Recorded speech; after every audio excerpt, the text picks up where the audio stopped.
None, we'll move to item 3, which is our Executive Director's Report. Georgiana? All right. Well, thank you, Mr. Chair. Good morning, everyone.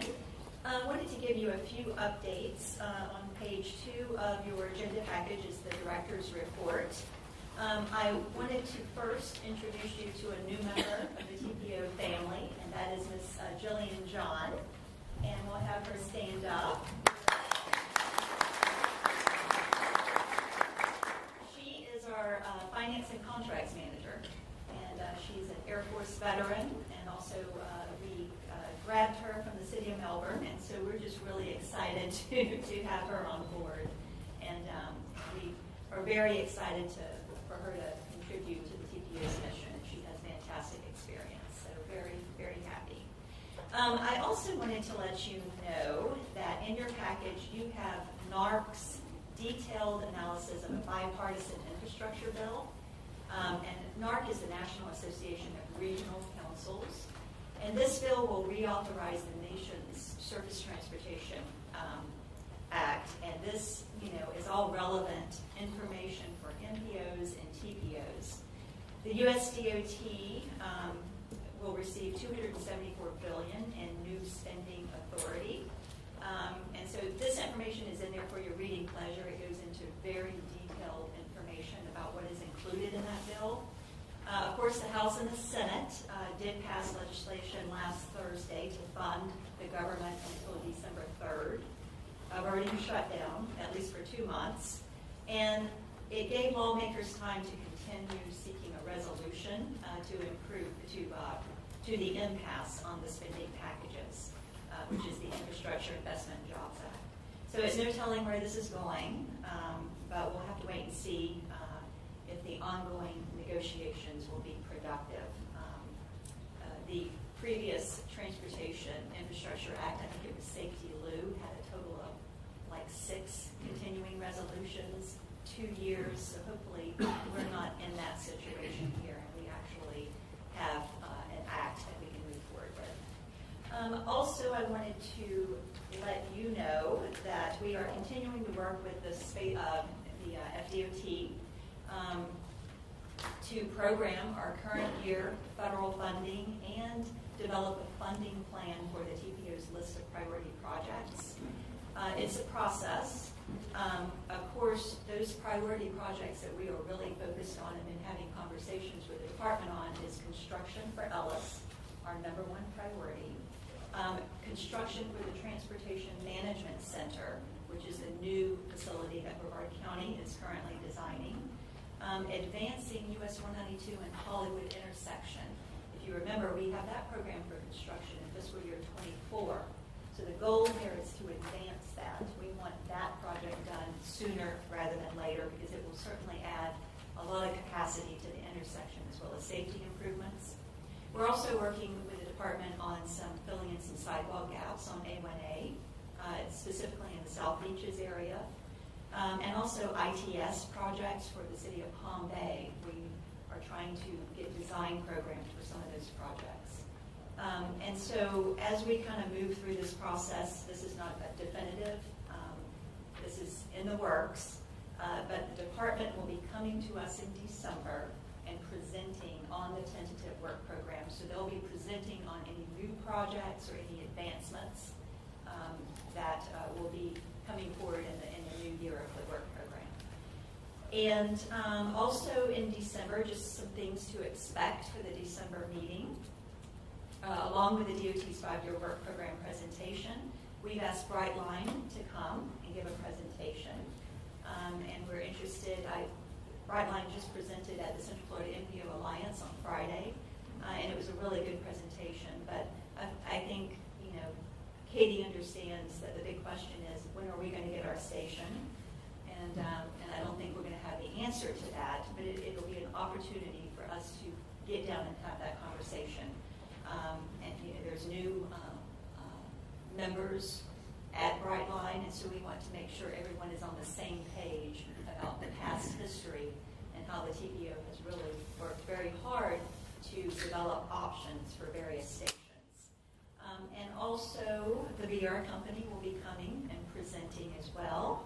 We were originally thinking about having a presentation on quiet zones. Our Laura Carter was going to present on that, but we think we're going to push that off into the first of the year because I think between the DOT work program, the Bright Line presentation, which will certainly generate a lot of conversation, and the Vieira Company presentation, that'll be very meaty enough, and then we'll tackle the quiet zones and the plan for that since we have plenty of time. And also in your agenda package, you have the draft meeting minutes for the governing board September 9th, as well as the attendance. And that is my report, Mr. Chair. All right, thank you very much. Do we have any questions for our executive director? Pete? Yeah, I have a question for you. When I was going, looking at the data they gave us for the transportation bill, I noticed an awful lot of items you're already doing. I mean, it was kind of laying heavy on the studies, and I was looking at them. I said, boy, we're doing a whole lot of this already at the Brevard County TPO. Is it just that Florida's way ahead of the curve, or Brevard is way ahead of the curve, or what's going on? How come are we so far ahead of it? Like it looked like they're scratching the surface, and they want to encourage this. And you're already hell-bent on doing it, so your staff is going to grow if this passes. Well, thank you, Pete. I appreciate that. I think it could be Florida. However, all MPOs throughout the nation should be following, the planning emphasis areas that are set forth in that Transportation Act. So if you're doing what you're supposed to be doing, you would think that all MPOs, TPOs would be touching the surface on a lot of those items. But clearly, when we finally do get an approved bill, we'll definitely have to dig into it, working with our federal highway partners. What are the things that we need to focus on that we're not doing? But you're right, we are doing a lot of it. We have our federal certification, which is a big deal for MPOs. It's done every 4 years. That's next year. And that is when the federal highway comes in, and they just really open up everything and make sure you're doing what you're supposed to be doing. In other words, if you want the federal money, you have to play by our rules. And so it's their opportunity to tell us, okay, you're a little weak in this area, you need to work on that, or you've completely missed the boat here. So we've tried very hard to make sure we're doing what we're supposed to be doing, but I appreciate you saying that. Well, with that said, and then just in general, because I doubt very many people read it, there seems to be a drift to go away from carbon and carbon vehicles. That seems to be the drift there. And then they're looking at new ways to fund it, and one of the ways is miles driven. Well, there's a conflict because you can't get away from carbon and then tax miles driven. So this bill is kind of against itself from the get-go. And then if you're looking for roads and bridges, there really isn't much money there for roads and bridges. The big emphasis is planning and how to get rid of carbon and get more into other modes of transportation. So it isn't what at least it wasn't what I thought it was. I thought that there would be a lot more money for roads and bridges, but there really isn't. It's more of a, let's dig into the future and get rid of carbon and find other ways to travel, and we screwed up a lot of the infrastructure over the years. Let's see if we can fix it, and that's really, at least what I saw was the essence of what this is all about. I wish there was more. That is true. All right, thank you. That takes us to item 4, our consent agenda. The single item is to approve the minutes of the last meeting, and so be looking for a motion from a TAC member. So moved. We have a motion from Devin, and a second. I'll second Jenny? Sure. And from the CAC, can I get a motion, please? Motion from David, second from Rochelle. All in favor say aye. Aye. All opposed? And from the TAC, all in favor indicate by saying aye. Aye. Any opposed? Motion carries.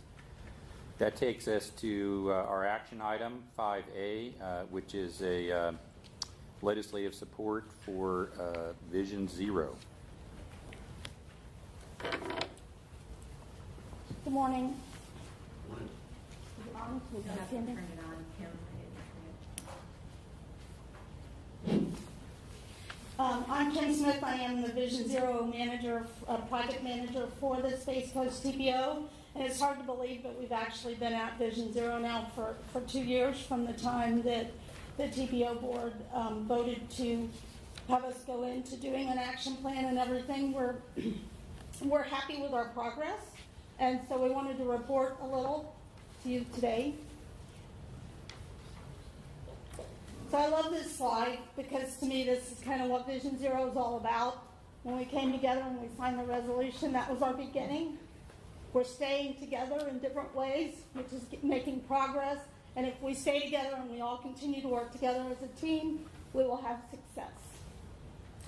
Right, so I'm going to start you out with a little video that kind of ties this all together. Her world in the year 2050. A colony on Mars. Bloodless.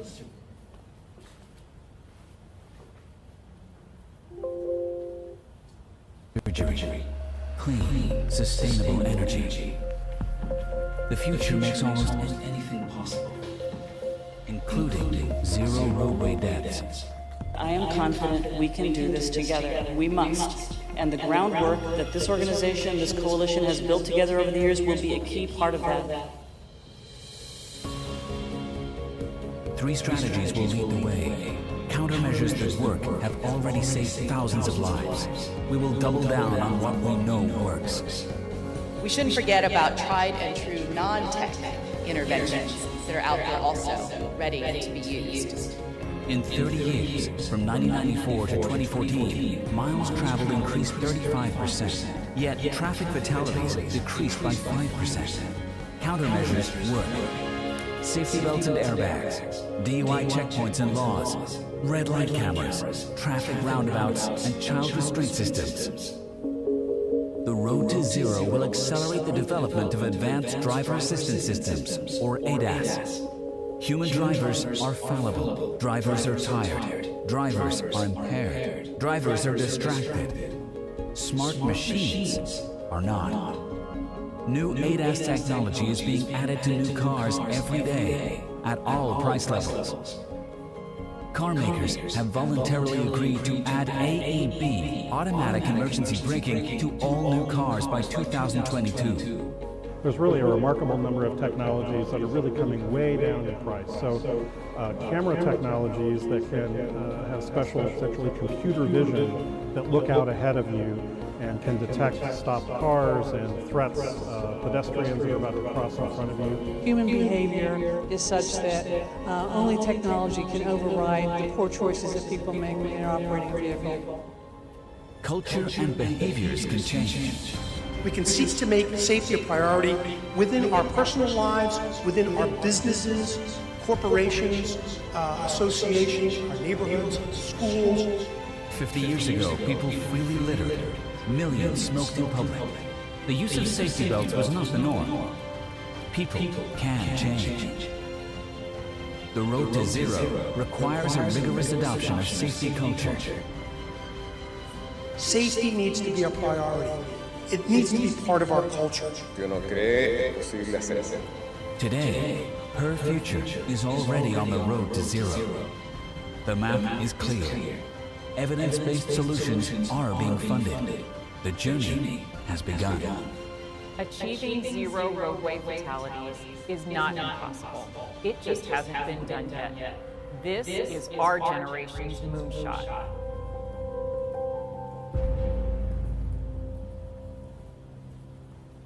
I love that last line. It's not impossible, it just hasn't been done yet.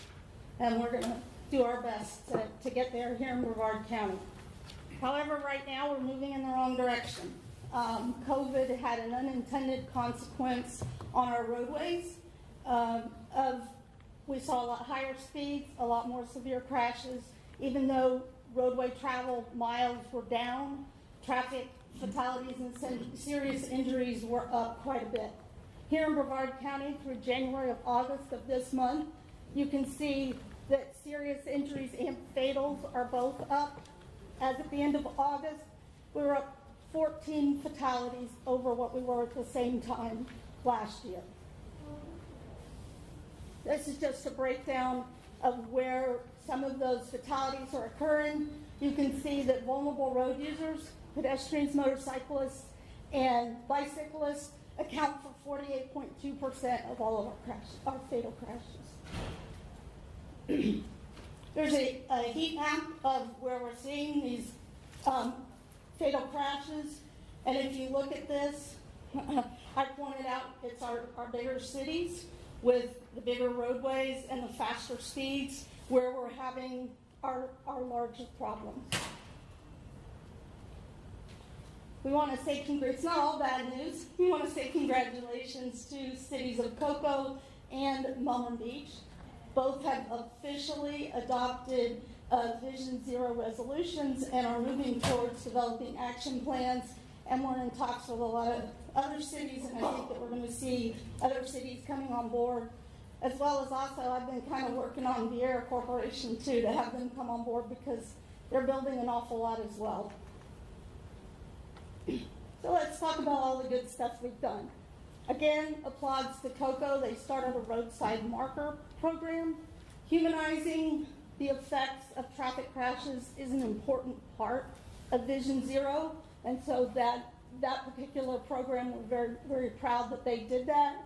Palm Bay has been involved in sending their officers to bicycle school, as well as a lot of high visible enforcement. You can see here Melbourne really did a great job at hosting a Stop on Red event this year. We had a great event, had a good time, had a lot of folks from FDOT out there supporting us. I think when all said and done, we had 12 different agencies or organizations that sent volunteers, and we were very proud of them, that we had that many folks that were willing to stand up and say, I want to make a difference. Satellite Beach has been very involved with Vision Zero efforts. They had an entire month devoted to pedestrian safety on their own. I think it was May. Is that right, Liz? Yeah. And so they've been very involved. They also got their youth involved. They have a youth council, which I think is really cool, and they did a meme contest and had folks submit memes for pedestrian safety, and we thought this one was really cute. This was the overall winner. We've also been out, so what's the TPO been doing? We've been working with our partners and doing a lot of events. We were very proud of an event that took place on 192. This was data-based, which is what Vision Zero is all about. Education that we did at the mall and out at an intersection. There's a big problem out there with folks riding the wrong way on a sidewalk, which isn't, I hate to say the wrong way because that's not illegal, but you have the cars just like in the picture there. So we had an awareness campaign for that. Again, you can see some of the folks we've been working with, some of the things that we've been doing. I'm trying to see all the stuff, just more of things that we've been doing, trying to think of different ways to get the word out, especially about pedestrian safety. And we're not stopping. These are just the next on our list for probably the next month and a half, or there is February on there as well. We just had Walk to School Day. Not going to say too much about it because I'm sure Abby will talk about it when she gets up, so I don't want to steal her thunder about the particulars. This week's White Cane Day, next week's School Bus Safety Week, and then to top it all off, the end of October we start Mobility Week, and we have a whole week of events planned for them. I'd like you to take note of November 21st. We are going to do our first ever World Day of Remembrance. We're going to be asking folks that know anybody that's been killed here in Brevard County in a traffic crash. It doesn't matter if it's been 6 months ago, 6 years ago, 10 years ago. If you send us their name, we're going to put their name on a luminary, and we'll have a little ceremony on that night, because that is the World Day of Remembrance for traffic crash victims. So we're looking to do that, and would love to have you come out there and join us. And then we're partnering with FDOT in February. I'll be back in this room. We'll be putting out information probably within the next month. All of you would be invited to come, and it'll be a safe system workshop. And safe system is the whole idea behind Vision Zero. You don't just do one or two things. You plan an entire corridor that helps make the area safer. This is just a graphic I found that was pretty interesting because a lot of people say, you know, how are we ever going to get rid of all these traffic fatalities? Well, the Vision Zero Network has gone in and done their research and just kind of shows you where we can eliminate a very good percentage. 38,000 is about what we kill annually on U.S. roadways. In the last reports that are coming out was 42,000 that we're going to hit or have hit. So again, going back to that, crashes have gone up. But you can see that the whole automated cars, the safety features in cars is going to be something that's going to be a big help. And of course, I keep saying it, zero begins with you, begins with me, begins with all of us. We all have a role. As folks involved in transportation planning, you guys have multiple roles. Not only do you have a personal role to help with Vision Zero, you also have a professional role with what you're doing. These are some of the things that we need to look at. Safety is listed as the #1 priority in all of the TPO's plans. So we need to make sure that we concentrate on that. We need to think about those things that are proven countermeasures, things that we've been resistant to in the past, roundabouts, narrower lane widths, slower speeds. And then again, personally, be a safe road user yourself and talk to your friends and loved ones. Have the conversation at the dinner table about what we need to do to make our roadways safer. And last, the action part of this, there is now, for the first time, there is Vision Zero legislation at the federal level. There are 2 resolutions. They have the numbers there, and both of them are identical, and they call for the reduction of traffic fatalities by the year 2050. And we're going to be asking for your support to send letters of support to Senators Rubio and Scott and Representative Posey. I didn't bring them up, so I'm trying to remember them all, to support this important legislation and get the federal government behind this and help us on that road to zero. So I'll turn it back over to the... All right. Do we have any questions? Yes, David. On your slide that says Vision Zero is possible, it has a whole bunch of causes like alcohol detection assistance, driving assistance system. One thing that's missing from that slide is distractions. I'm talking about these little devices we carry with us all the time. I don't know how many people I see driving, texting at the same time, or even a receipt flying around your car could distract you. The distraction, if we can eliminate distraction, will have as big of an impact, I believe, as alcohol distractions or driver assistance. Right, and I think probably, that's that whole personal responsibility piece of it, and it is a good sized chunk. They've just taken, they wanted to depict how you get rid of a bunch of them, not this. If you see it's not the same number, it's not all of them. But yes, we know we need to work on driver behaviors as well. It's hard though. Right now, law enforcement, all of them are looking for additional officers. It's hard for them to even find enough officers to fill the shifts, let alone get out there and do traffic enforcement. Again, that's another way that we need to look maybe at technology, because there's all kinds of automated enforcement tools out there that we can use. Thank you.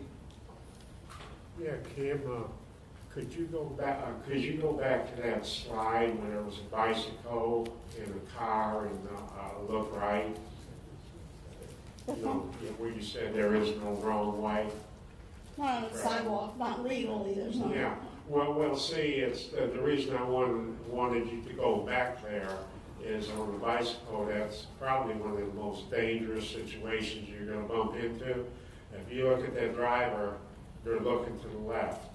Now, if they're going to speed up real quick to make that right turn without ever looking right.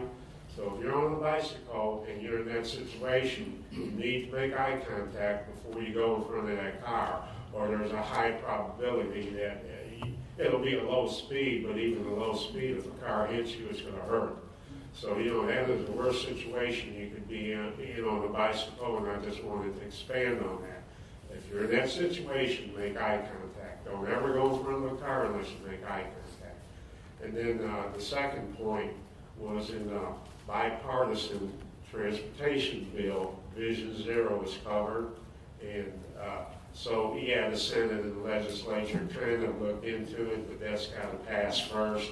If it does pass, there will be money coming to TPO's way to kind of expand on that. And once again, as I said, Georgiana and this group, they seem to be ahead of the curve on a lot of that stuff. I was going to say, he keeps raising his hand. Hi, I'm looking, before your video, you went over a serious injury and fatality graph, your heat map. Oh. Yes, and what I was looking at, I focused on just the fatal accidents. I discounted the Florida Highway Patrol, and I was looking at the cities, and I was comparing the fatalities to population. And Titusville should be pretty upset. Percentage-wise, they're the leader of the pack, followed by Cocoa. I just wanted to point that out. Okay. Arlen, you had something?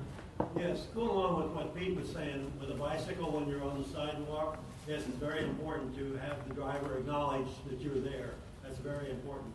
One other thing about sidewalks is, we've got these skateboards and these little scooters and everything on the sidewalk that are going over 20 miles an hour. I would like to see some way that we move forward in reducing the speed on sidewalks to 10 miles an hour. I mean, a golf cart went flying down past me the other day, and I mean, they come out of nowhere. And one other, just a totally different subject or a different side, safety for drivers. I see, and I do ride my bike almost daily, I see too many times where the driver has a dog in the front seat with them, hanging out the window or jumping back and forth, even on the steering wheel, and the driver is constantly dealing with the dog. That's, a phone, these cell phones are distractions, but those dogs are also a distraction. I would like to see some way that we keep them either on the right-hand side, the passenger seat, or the back seat. Thank you. Good point. Pete? Yeah, Kim, this is in the resolution, and I don't think you're going to have an answer for it. It's where they support the use of the term crash. Now, in the early 90s, the department came out filling out mishaps on the roadway to get away from the accident and start calling it crash. But how this ends up in the Vision Zero, and how the word crash instead of the word accident makes anybody safer. It's just a question. If anybody has a clue as to why that's in there, I'd like to hear it. If nobody has a clue, I actually can answer that. When you say the word accident, it implies that it was an accident. That there was no way it could be prevented. But the bottom line is traffic crashes can be prevented. So they're not accidents. There was something that went wrong. It's part of that culture of changing the dialogue about how we talk about crashes. You can read in the newspaper, a car drove off the road and the driver was killed when he hit a tree. Well, the car didn't drive off the road.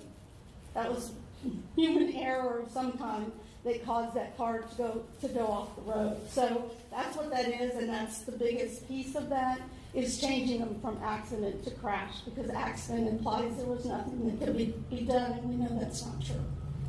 Okay, thank you, Kim. That cleared that up. Jenny? Go ahead, Jenny. I have a question, and I know we don't have the resolution in the package for the cities are approving. And I guess my question with that is that I think it's that each city then sets up their own committee, and it says of professionals and so forth. Has there been any thought to having that be like a county-wide? I mean, does it make sense for all there's 16 municipalities? I'm not making a mistake, but 17.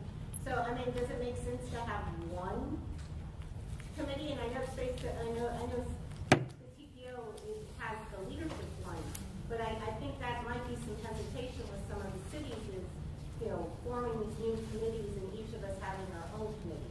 I think when we get enough cities on board, I think that's a tremendous idea. It kind of goes along with what we're seeing with FDOT as well. They're actually having a meeting on Wednesday where they're bringing in a lot of folks to find out how we can better collaborate. But Jenny, I think as soon as we get enough cities that have signed on, I think that's a tremendous idea, and we work more regionally.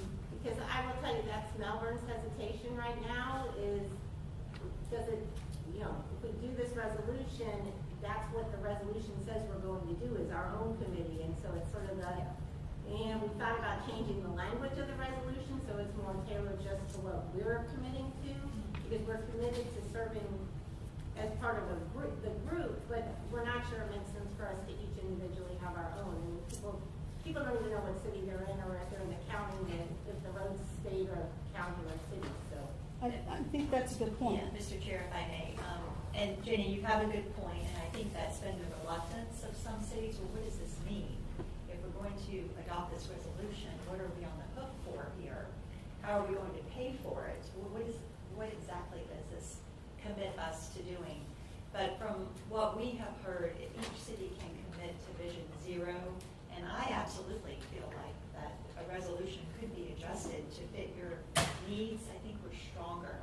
Okay. Because we're having a conversation with our elected officials, explaining to them, okay, there's a lot of components to it, engineering, education, enforcement. It's just, it helps with a culture shift, I think, and having that conversation, because you and I both know our success in getting to zero is really dependent sometimes on our citizens and our elected officials. So it's just another way of having that conversation, because it's complicated and it's not easy. Getting to Vision Zero is uncomfortable because it's going to cause you to do some things that you've not done in the past. You know, we gotta change, and so that's kind of our thoughts. But you know, I think in the end it would just make us stronger if we could have every city commit to it.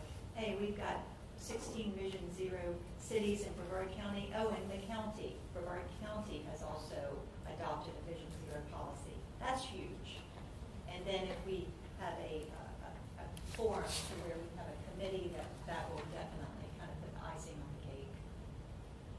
And we're also, I would just add that the TBO is trying to work with all of the cities that have adopted already or in the process of adopting, and we're not going to desert you because this is our main goal. And you know, we know everybody's actions are going to look a little different. There's things that TPO can't do that the cities can. So, Peter? Yes. Question. There's no mention of illicit drugs as a cause of traffic accidents and fatalities. There was on the chart. There was, I think it said alcohol, but they kind of go hand in hand. That intoxicated under the influence category. So alcohol is cocaine addiction? No, they're not the same thing, but they, as far as related, how they relate to a crash, they're kind of considered in the same category. Well, it doesn't say it, but be that as it may. It seems to me that alcoholism and drug addiction is something that this country has been fighting for years and years and years and years, and we're asking Congress to do something about it. They haven't done anything in the last 100 years. I don't see where that is going to make a difference. I personally think times are changing. I've been with the TPO quite a long time, worked around FDOT, and the dialogues that are taking place now are very different than the ones that took place even a year ago. Well, when you consider the opioid crisis, which goes up year after year after year, and then fatalities, it's almost 2 times, it's more than 2 times what the fatalities on the road is. It would seem that we have a problem that maybe Congress can't solve. And in fact, we may have a problem we can't solve. Well, we gotta try. Yeah, Bill? Yeah, several people have referred to this chart, which is the accident level. I'd like to see us continue to have that chart monthly and perhaps make it injury divided by the population to give us a better feed for what we're actually seeing. But to bring it to our attention every month, whether we're making progress or we're getting further behind. Can do that. Yes. We can do that every time there's a meeting. We can do that. Happy to.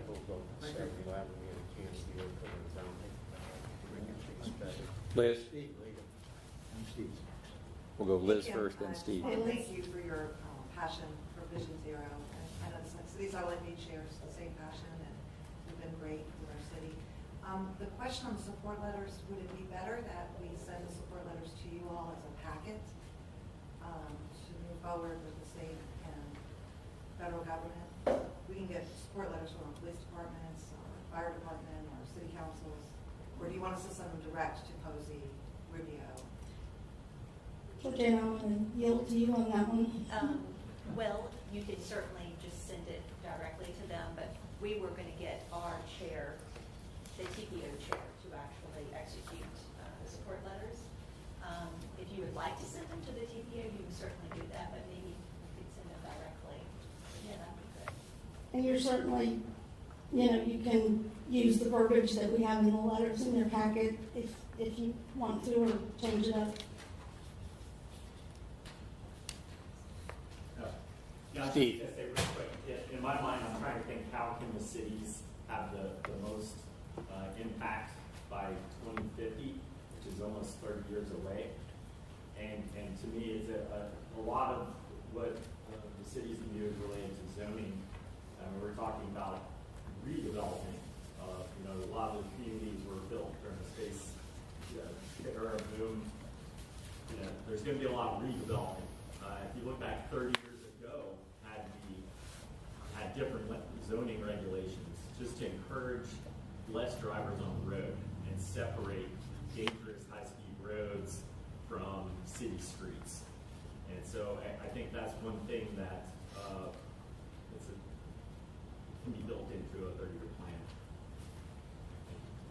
And we are going to, when we get to this item, we are going to hear from FDOT today, which will tie into what we're talking about, because when you look at this chart and you see these numbers, US 1 typically runs as our highest crash corridor for serious injuries and fatalities throughout the county.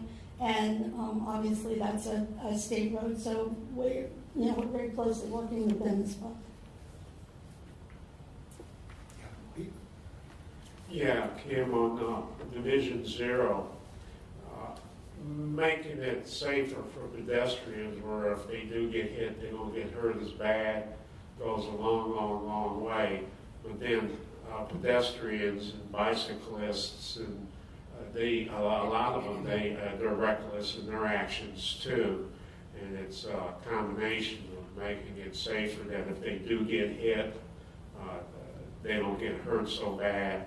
But then the other shoe, you have to walk safely, you have to ride your bicycle safely, and you're getting a lot of these motorized bicycles and scooters that can really haul butt, and people that never rode a bike before, now they've got a battery-operated bicycle that can clip at 25 miles an hour, and they don't know the rules of the road because they're green to it. Like last time I talked about the lady jumping out of shorts. When she was new to the trail, she was zoned out with the earbuds.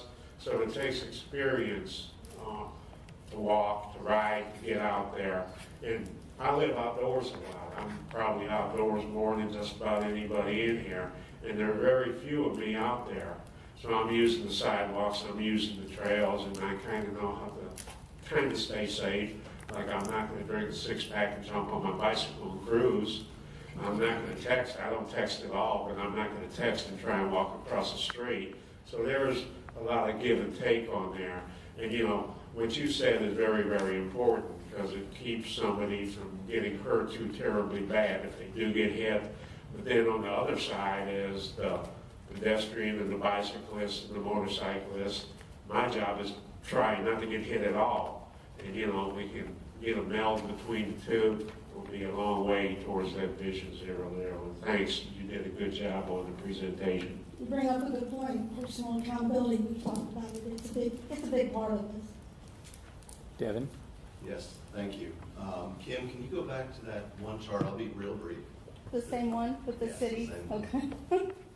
I should have just stayed there, shouldn't I just want to point out, if you look at the beach communities, I won't state all of them, but you see the dashes next to all of the ones where there's been a lot of education, a lot of enforcement, and everybody knows that. I mean, it's well known throughout Brevard County. You don't go speed out in Indian Harbor Beach, Sunlight Beach, any of those areas. So I just wanted to point that out. Thank you. And one just designation, something Pete said made me think about it, and I haven't said it in my presentation. Vision Zero is about eliminating these crashes. We know there's probably never going to be a day that we eliminate all crashes. These are the ones that we want to, that we want to eliminate. All right, so we're looking for a motion to recommend that the chair send the letters that are in your packet. So is there a motion from a TAC member? Move for approval. We have a motion from Cliff. Is there a second from Devin over to the CAC? And from the CAC, we have a motion, please. Motion from Rochelle, second from Arlen. All in favor say aye. Aye. All opposed? And from the TAC, all in favor indicate by saying aye. Aye. Any opposed? Motion carries.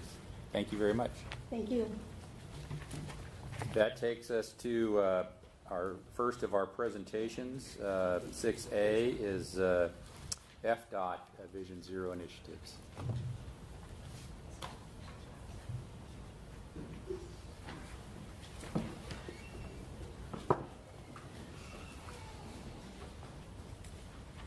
Good morning. Is it on? Okay, very good. My name is Lorene Bobo, and I'm with the Florida Department of Transportation. And I really appreciate Space Coast TPO for inviting me today to share with you the department's kind of renewed. I thought I asked. I said yes. How about now? No? Maybe I'm not turning it on right.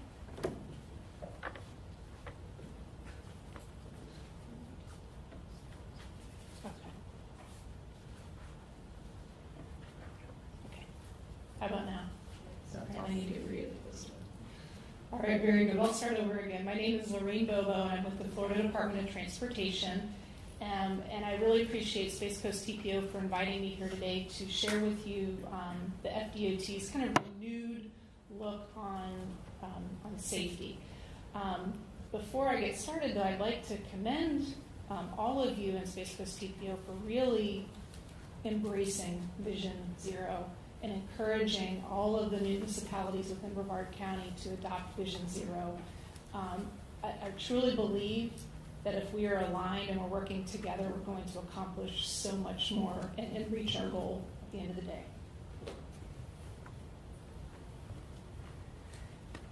So I'll start with safety begins with me and safety begins with you. Every single one of us has an influence on our roadways every single day. So on June 1st, our district secretary, Jared Perdue, established FDOT's District 5 Office of Safety. He asked me to lead this office and get us to 0 fatalities and zero serious injuries in our Central Florida region, which covers 9 counties. We have 5 members of our team right now, and they come from traffic ops, they come from modal, and we're looking to add 2 more folks to our team. But one of the first things we did is we sat down and we really talked about what we wanted to do as individuals to make that positive impact on our communities. We have a really awesome group. I'm excited to have them together. I put this up here. This is where we fall in the org chart for FDOT, and I think this is very important. We're not development. We're not operations. I report directly to our district secretary. It is so important to him that he understands exactly what we're doing.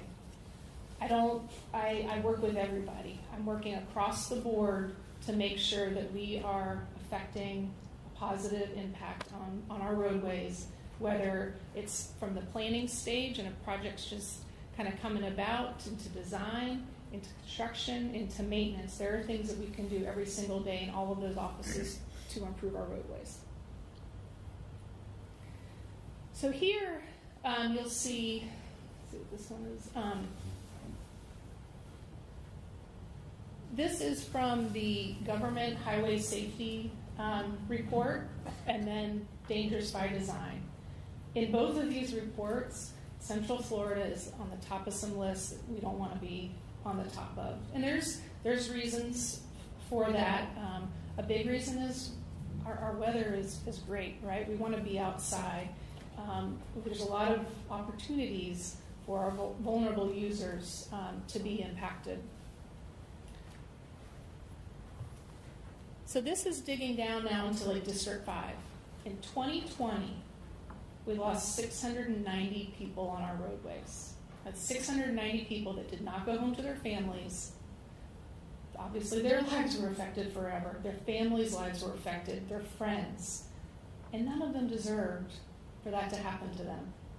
Many of them could have made mistakes. I make mistakes every day, but that doesn't mean I shouldn't go home to my family every night. In Brevard County, 79 people did not go home to their families. A quarter of those were walking and biking. They're just living their life. And just like that, one instance. One person that took their eyes off the road or wasn't paying attention to the crosswalk, and that person's life is gone forever. On your way here today, you made a lot of choices. Hopefully mostly good ones. You made it here, so that's good. You stopped at the stop sign and you looked both ways. You paid attention when you were coming up to that crosswalk to see if somebody was going to be crossing. Maybe you stopped for them. You made that eye contact. I think that's a really great. I think it's a really great thing to do. That's what I'm teaching my boys. But you made decisions. What if that one thing that you didn't do right took someone's life? That'd weigh on you forever. What if it took your life? So just think about that in everything that you do all day long. I happen to be an engineer, so I can influence things on our projects, but you guys can also influence our safety on our roadways. So what do we want to achieve? We want to provide a unified effort, that's why we're here today, to greatly reduce our crashes and effects of our crashes to ultimately get to zero fatalities and serious injuries. And that reducing crashes is the key. Are we going to ever get to zero crashes? Probably not. Even with automated vehicles and things like that, there's going to be crashes that happen. And that's okay. It's the fatalities and the serious injuries that we don't want to happen from those crashes. So let me see if this all works. Okay, so when Secretary Perdue asked me to take this on, it was daunting. I'm not going to lie, right? For decades, we have been working towards improving safety on our roadways. I remember my parents' first car did not have a seatbelt. My brother and I would lay in the back of the seat. I wouldn't even dream of doing that today with my boys. We don't leave the driveway if our seatbelts aren't on. We've come a long way, but our numbers are not dropping. They're just kind of stagnant. What are we going to do? How do we wrap our head around this? So here I was in June, like, okay, how are we going to do this? So what I started envisioning was a jar. We're doing some really awesome things. All of our different agencies, we're doing education, we're trying to improve the engineering on our roadways, law enforcement, teaching our children at school, all of these great things. These are my big rocks, so sorry, a little bit of funny in there. So these are all of our big things, but there's gaps when I put all those big rocks in this jar. There's things that we're not doing yet. There's things that we're not doing enough of. But before we do that, we need to all be aligned. We need to all be moving in the right direction. It's not us versus them. It's how can we help each other? How can we work together? I think somebody said it earlier. When you're driving into work, your average person does not know if it's a state road, city, county, their neighborhood association. they're just trying to get to work, get to their doctor's appointment, get their kids to school safely. And they really shouldn't have to care, right? If there's things that we know and we can share, we want to do that. If there's things that you're doing in your community that you can share with another community, we should be doing that, because at the end of the day, those are all those little things that are going to make a difference. So that's where we can start to identify those new and intense efforts that are going to help us fill those gaps. So at the end of the day, we do get to 0 fatalities and serious injuries. So how are we going to get there? We've started developing our strategic plan, and kind of the 3 pillars are collaboration, education, and infrastructure. To get there, we've got some good foundations.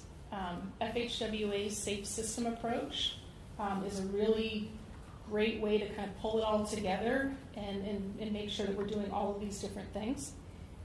Fdot is a Florida Strategic Highway Safety Plan, and we have what's called our Vital Few Safety Action Plan.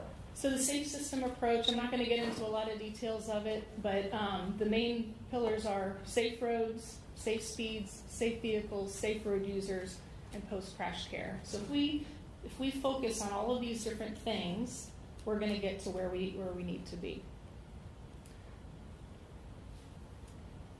Collaboration. Not only collaborating with folks like yourselves, but internally. You know, what is planning doing? What is design doing? What is construction? What is maintenance? What are we all doing? How can we work together? We are meeting, the department heads are meeting often to understand how we can incorporate these safe engineering practices as early as possible into our projects. So it's easy with the ones that haven't started yet, right? We're going to be bold. We're going to set our target speeds to lower those speeds. We're trying to catch the projects that are going along right now and do what we can, because with our resurfacing projects, we tend to touch roadways about every 15 to 20 years when the resurfacing comes up, and we throw whatever we can into the project. And that's a big difference from several years ago. Before, it would be like, let's just focus on the resurfacing, let's put down new asphalt. Now we're looking at what speed do we want people to be driving at, not just what they are. We had a project last week. Speed limit was 45. People are driving 55, 60 consistently because they're comfortable doing so. But we talked about, what do we want them to be driving? Well, we want them to be driving 35. So we're putting in countermeasures into that project to kind of narrow those lanes, slow you down, put in chicanes, put in landscaping. We're trying to affect that human behavior as much as we can. Community-centric. When I think of our roadways, a lot of times in the past we would talk about, what does the State Road 436 corridor look like? That's just the corridor I happen to live off of, right? Well, that 436 corridor goes to a lot of communities. What does this community want? What is their feel? And so we really, in that planning stages, we want to come down and talk with the communities. Where do you see your community at? And how can we fit in to that community? We need to share our Fdot safety story. It's not a resurfacing project. It's a project that is going to make your community safer by implementing narrower lanes, reducing the speed limit. Maybe we're filling in sidewalk gaps. Like, really tell that story. We're spending millions and millions of dollars every day in our communities. We really need to share with the public how we're affecting their lives. One thing I come up against a lot is, if you slow us down, they're not going to get through our corridor. Yes, they are, and they're going to make it out on the other end. They're going to arrive alive, and that's what really is important. Sharing our efforts and learning from others. We were really excited when Kim reached out and wanted to do a safe system workshop or symposium in February. We're very excited about that. I think that's exactly the types of things that we need to do to be learning from each other and working together and really get there. I think Kim said it. There's an energy right now. There is the will to be bold and to get to where we need to be. And I can tell you that it's my my life mission right now is to reach that goal, you know. And like I said before, aligning our various efforts is very important. We need to work together to really make a difference. It's education. I really should have put these in a different order because infrastructure is a huge part of it, but the education side of it is huge. 94% of crashes, contributing factor is human behavior. Think about that. 94%. So we can build the safest roadway, but if you don't put your phone down, you might still crash. Hopefully you'll make it out alive. I'm guilty of it. It's easy that you get that ding on your text message, and I just need to see who it was, you know. And next thing you know, you're picking it up. The person in front of you is slamming on their brakes. And ooh, whoa! I have a car that helps me brake. Try not to rely on it, but there's so many things that can distract us. I drive I-4 every day going into work, and before I even know it, I'm going 10 miles over the speed limit because it's comfortable, not because I'm trying to pass anybody. In fact, I'm getting passed. It's just our roadways are very comfortable in Florida, and we've got to make changes to get them down. So that's what I was talking earlier. Decisions you're making every day, your human behaviors can be a positive impact on our roadways. So how do we build that safety culture? There's some countries in Europe that have reduced their fatalities by over 50%. And if you read those, the studies and things like that about what they've done, a lot of it is starting with their young children, right? I've been doing it with my boys. They will not let me move the car if their seatbelt's not on. Mom, what are you doing? My youngest can see my screen on my car, and it'll be 45 miles per hour, but next to it says 49. Mom, what? That's 4 miles over than you need to be going. I'm like, yeah, it's fine. But he's right. I need to be going the speed limit. So hopefully, he's 7 now, so however many more years till he's driving, hopefully he'll remember that and make good choices. But that's where we start. We need to start in the elementary schools. How do they cross a roadway properly? You know, I teach my boys, make that eye contact with that car. Don't assume that they're going to stop.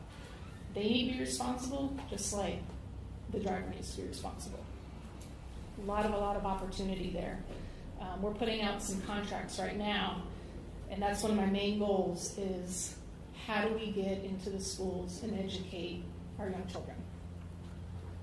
There's a lot of different ways to engage our public as well.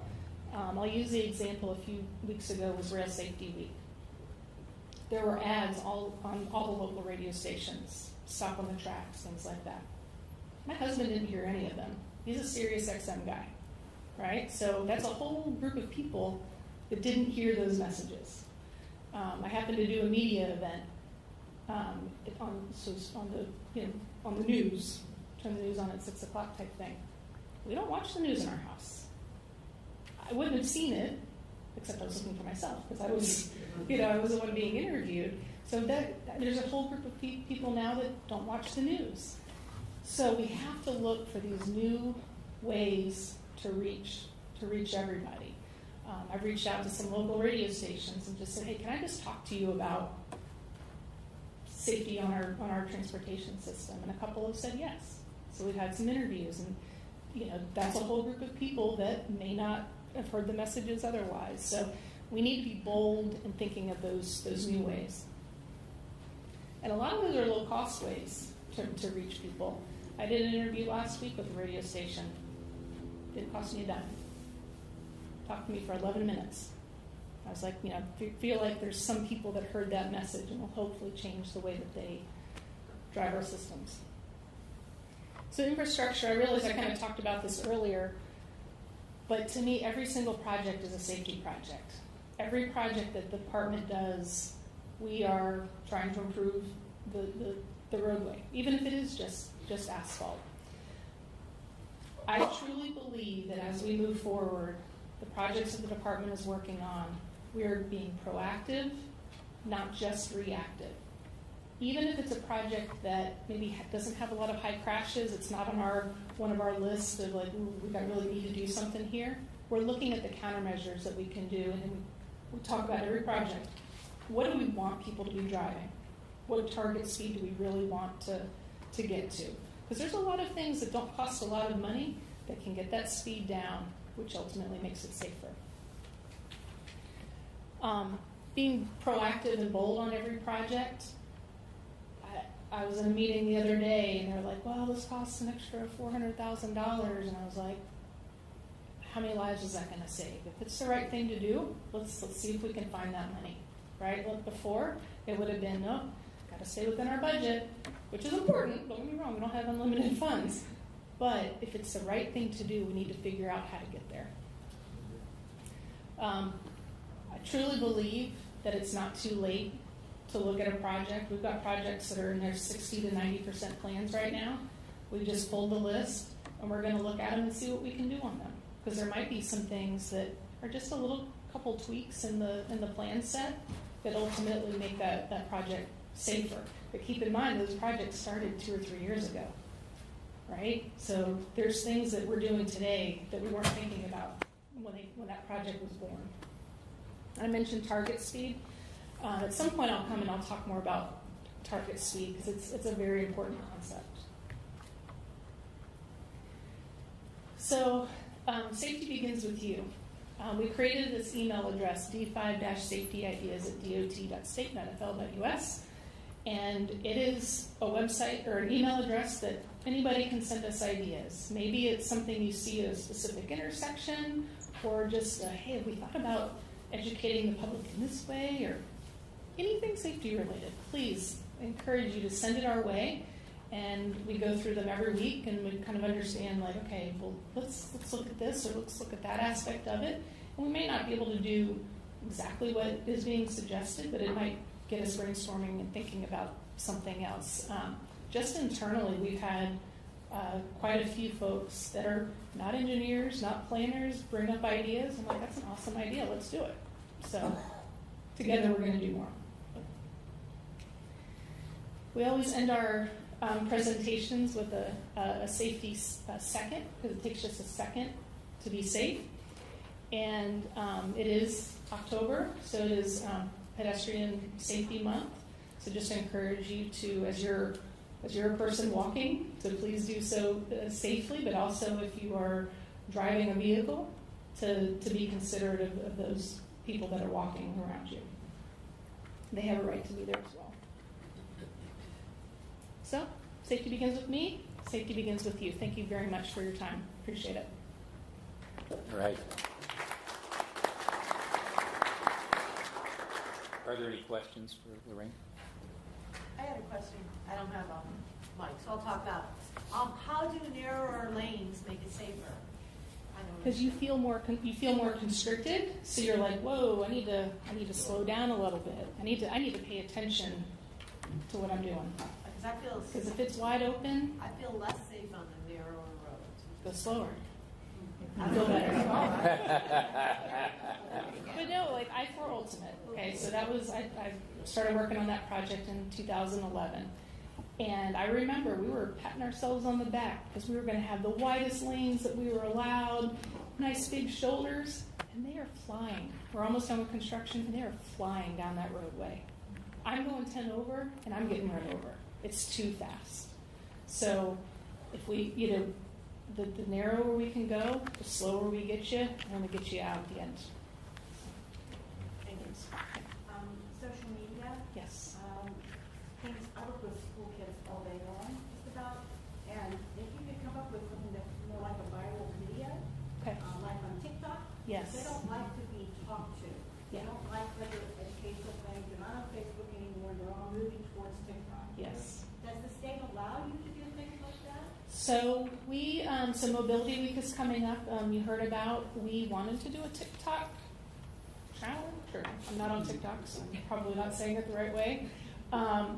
We weren't allowed to do TikTok, but we are doing a YouTube contest with high school students to kind of come up with a little video type thing. So it's kind of our compromise. But I agree. That's how we get them. Yes. And I understand some of the limitations. Yeah. Yeah. That's a They great don't idea. have to be challenges, but they can be dancers. Oh, okay. Yeah. Okay. Thank you for your time. Yeah, thank you. All right. Peter? Yeah, Peter. Has the DOT measured the accident or crash rate on narrow roads versus wider roads? In other words, I don't know how many roads, miles of roads in Florida or Brevard County are wide, and I don't know how many are narrow. Mhm. And have you measured the crash rate versus these two? I don't know of any specifics on that. There might be. It's just I'm not familiar with them. But the countermeasures, that is one of our countermeasures, and they have been proven to reduce fatalities and serious injuries. How has it been proven? Is it a feeling or is it? No, it's more than a feeling, but typically what we do is when we implement a countermeasure, we'll then observe it and look at the actual crash rates after. Then you have data. Yeah, I'm sure we do. I just don't have them off the top of my head, so I can pull some stuff for you if you'd like. I'd appreciate it. Okay. Yeah, Pete.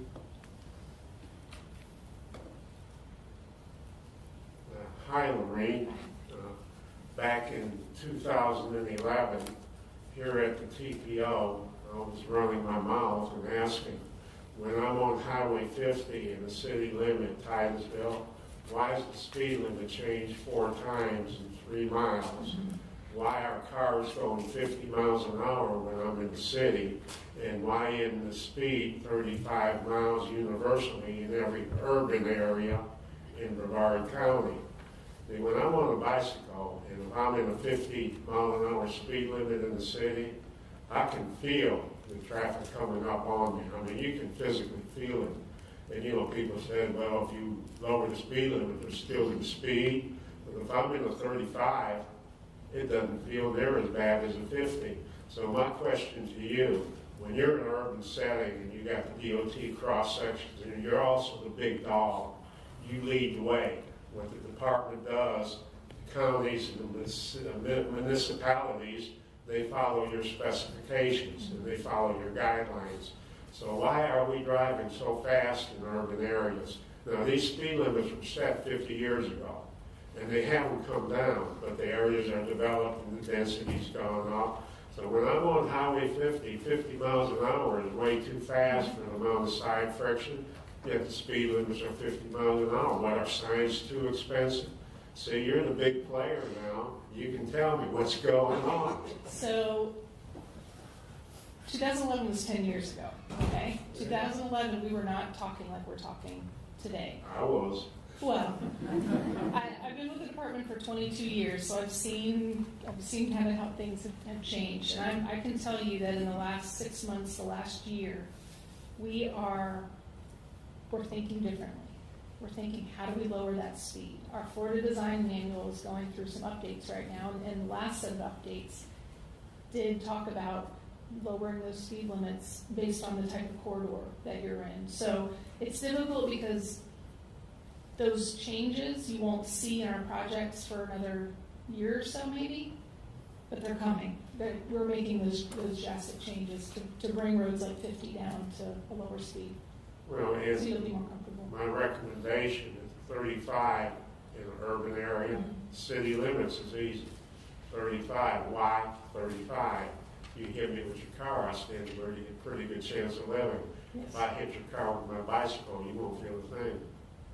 Which is exactly why we're lowering those speeds, because the interaction might still occur, but you're going to walk away from it. And you know, you mentioned, well, you're going to make me late to work as being an excuse. We're talking 3 miles or 4 miles. Well, 436 is a little bit different because you have a lot more cities that you go through. Yeah. But that's one road that definitely needs to be 35 miles an hour. Yes, sir. And you know, I-4, well, you're on the interstate there, everybody speeds, but there aren't any pedestrians or bicyclists out there, so you're just a danger to yourselves. Wow. When you get in the city, yeah, you know, in the city limits or the urban areas of the counties, Yes. Agree. well, do something. We are. It's a Thank you, give us some Georgiana. time to implement our projects. Georgiana. Yes, thank you, Mr. Chair. Lorraine, I just want to say thank you very much. This was a very informative presentation. Lorraine came and met with TPO staff last week, and we had a really good conversation. And with you leading this effort and this complete culture shift within the department, the fact that you're looking at all the projects, every project in Brevard County as it's being designed, the 3R projects, it's being looked at through a different lens. And I think 5 years from now, I think things are going to be really different.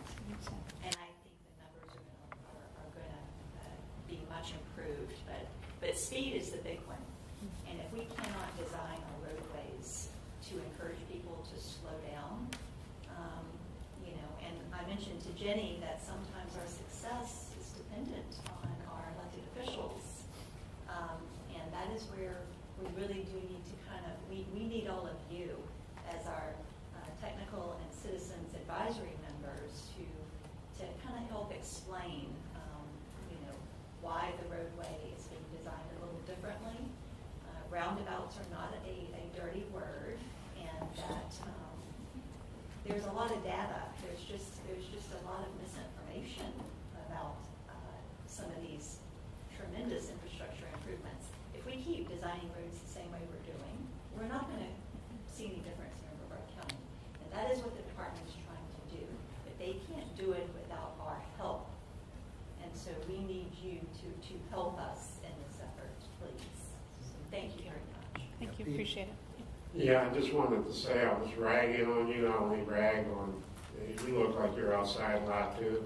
So I only was ragging on you as a fellow, somebody that bikes or jogs or is out there on the road like I am. So I'm just ragging on you. Well, welcome. Welcome. Glad to see your position's been created, and about time. Thank you. Appreciate that. Thank you. All right, that takes us to item 6B, which is our State of the System report. Who's presenting for that one?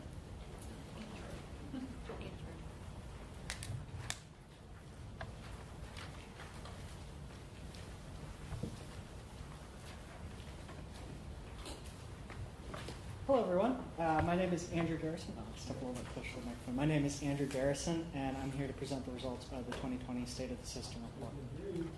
Still can't hear me? Is that better? Okay, there we go. I'll stand a little bit closer. So like I said, I'm Andrew Garrison, and I'm here to present the results of the 2020 State of the System report. So there's a couple things that we'll be talking about today. I just want to give you a quick review of what those things will be. So I'll just give you a quick reminder of what the SOS is and why we conduct it. And then we'll talk about countywide trends, safety, congestion, and countywide metrics. I think the thing everyone's thinking is, what did COVID do? And there were impacts in each of those categories, and we'll discuss them as we get into this. So first off, what is the SOS? Well, it's an annual evaluation of Brevard County's transportation network. We look at roadways, transit, all of the performances of our various ports in Brevard County. We look at demographics, tourism, commerce, safety, mobility, and congestion. And then why do we conduct the SOS? Well, it provides technical guidance to the TPO about the transportation system and how it's performing. This can help identify where the best place to spend federal and state dollars on the transportation network is. So, our countywide trends.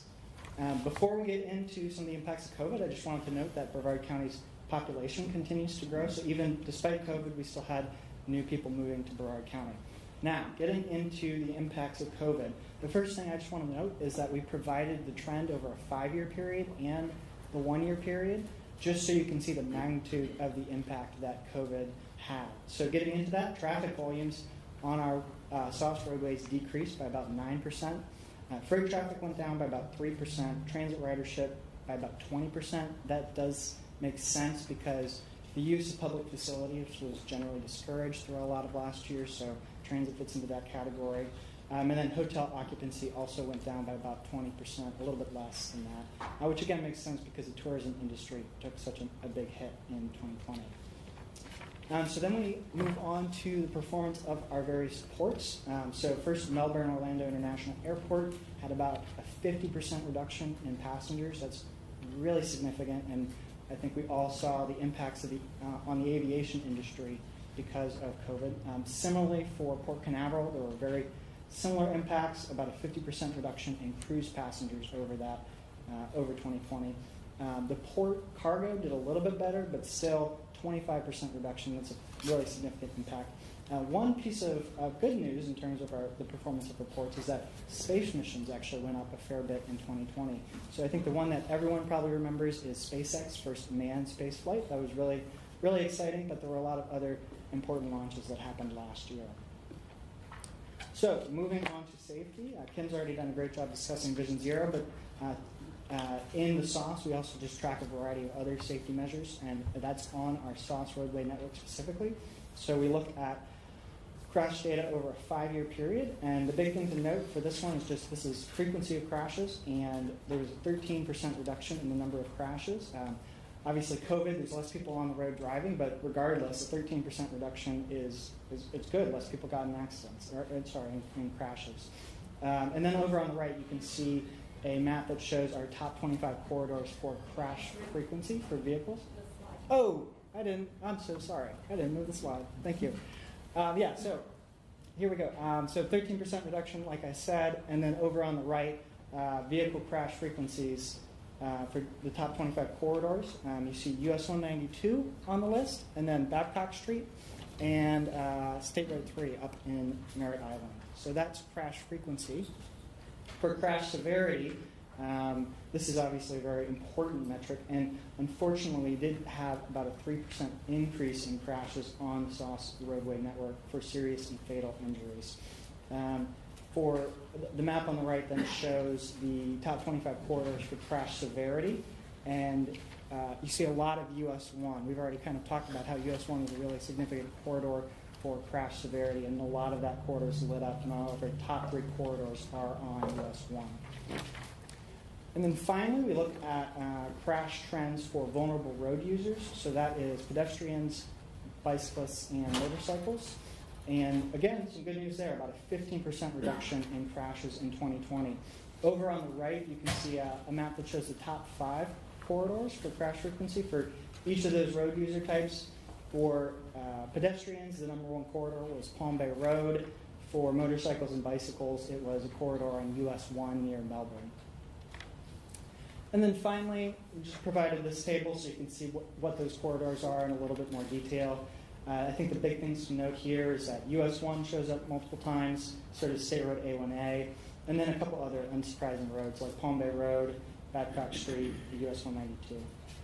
And then over on the right, the other thing we wanted to provide was just a map that shows where there are already projects planned in our TIFs on some of these top 5 corridors. So these projects will hopefully help in part reduce some of these crashes. So lighting projects, intersection improvements, safety projects, and so on. Those were already planned, but the fact that they're on top 5 corridors for vulnerable road users and their crashes may help reduce crashes for those road users. So moving on, we have congestion. And this is a pretty simple slide, just noting our roadways and intersections for the highest volumes in 2020. So for roadways, I don't think there's many surprises here. Palm Bay Road, Malabar Road, Wickham Road, US 1, all kind of at the top of the list. Similarly for intersections, not a lot of surprises there as well. And then the map on the right just shows generally where those roadways and intersections are. And then this slide shows our congested corridor. So this is just our corridors that are approaching the capacity of the roadway. The one thing to note here, I think, that you can't see, but compared to last year, there are a lot less roadways in this category of being congested because volumes went down around Brevard County. You had a lot less corridors that met this congested corridor criteria. So that's the one thing you see there. And then finally, we've got our countywide metrics. So there's a couple other corridor measures that we look at on the SOS network. So you've got roadway miles or percent of roadway miles with congestion. That went down, like we've already discussed. Congestion dropped a lot in 2020. And then annual transit ridership, as we've already discussed, went down as well. percent of roadways with existing or ped bike facilities stayed about the same. And then finally, we do have a couple more crash statistics. I just wanted to note that these are for Brevard County, whereas everything discussed up to this point was on the SOS network. But that being said, annual and fatal ped bike crashes went down in 2020. Annual vehicle crashes went down as well. Unfortunately, we did have a slight increase in annual fatal vehicle crashes in 2020. And that concludes the 2020 State of the System report. So I'd be happy to take any questions. Peter. Yes. Excuse me. If everything goes down and crashes goes up, why? You mean for the serious injury and fatalities? Yeah. Yeah, that's a good question. I think that the most likely answer that I can think of is that, sorry, to that slide, is that even though there are less people or less crashes with less people on the road, there's probably a good chance that people are driving faster, which might have contributed to more serious and fatal injuries. There's not a great explanation for that. I don't know the answer for sure, but that seems like a reasonable explanation. That's a guesstimate. How do you find out what the real reason is? We didn't get into that in this presentation. Kim, do you want to speak to that? I would say you're right. It is speed. They will attribute it to speed, and they're still seeing it even though volumes are coming back to our roadways. They're still seeing speed as the number one contributor to serious and fatal crashes. Any other questions? Yeah. Yeah, Pete. Absolutely. In Division 00, it showed Titusville as being probably ranked number 3rd for crap happening on the road. Sure. And I'm looking on your map, and I looked at detail trying to find where anything was highlighted in Titusville, and I couldn't find anything. So, sure. Is it just because everything is scattered all over the place, or? That's part of it, and you do see US 1 is highlighted there, and this is just top 25. Another thing to note is I think those statistics were for 2021, whereas this is 2020 data. But I take your point that I think the big thing that's being weighted is that there are just a lot of crashes happening in Southern County. The US 1, you cut it off at 405, and you're still a little bit south of Titusville on that. And I did pay that section of road particular attention, but I'm not going to get into that. The area I'm interested in, where I'm on the road, is not showing up. It's dangerous, so I don't know what to avoid. Mm-hmm. Well, and again, this is just the top 25, so I'm sure that there were crashes there. We're just noting the top severe crashes. Yeah. Did you have a question? Yeah, back to the narrower roads are safer. On the slide of high crash corridors and intersections. This one? Mine shows the different roadways. Anyway. Camera fall? It's from. Oh, now we're really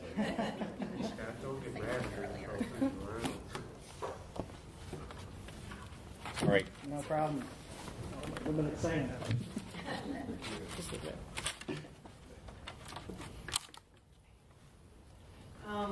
Under high crash corridors, US 1 is listed in several places, but between Strawbridge Avenue and Sarno, that's where I'm talking about. That's where I feel nervous driving. Sure. I always have because those lanes are so narrow. Okay. But the crash rate is extraordinarily high. So how is narrower better? I just need to know. That's a good question. I think there are a lot of different factors that go into that. Narrow roads can be one part of the solution, but there's a lot of different things going on. Having a downtown district, I think, is probably just, you have a lot more people out there. That might be part of it. But that is a good question. I think you make a good point that safety can't be just one thing. There's no silver bullet, and there may be other factors that have to be addressed too, which is hopefully part of what some of these TIP projects will help address. Maybe there's some solutions that can be found in those studies that may help make those roads safer. Yeah, because I always wondered, that area just doesn't feel very safe. But thank you. Yeah. Yeah, I think we had some really good questions about that, and perhaps in next year's evaluation there could be a little bit of on the serious injury and fatal contributing factors, so we can see in answer to Peter's question, you know, where is speed a contributing factor?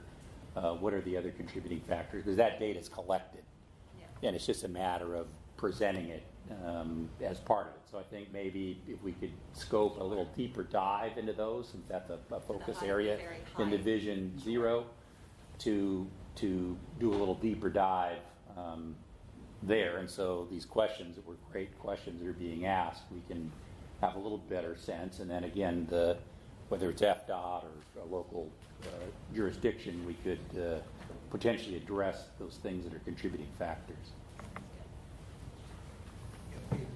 Yes, Scott, thanks for expanding on what my concern was, because Titusville shows up for 8 fatalities, and that's number 3 in the county, and I'm trying to map where is this happening to where I could possibly look things over and, you know, maybe make a suggestion or two, because I'm out there. And I couldn't, not based on this information, so that's really what I was asking. We're so high in fatalities, and that seems to be concern number 1. Where is it? No, that's a great point. Thanks. All right, any other questions?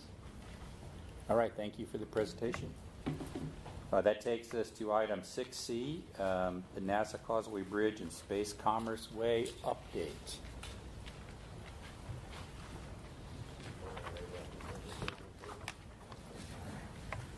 Good morning.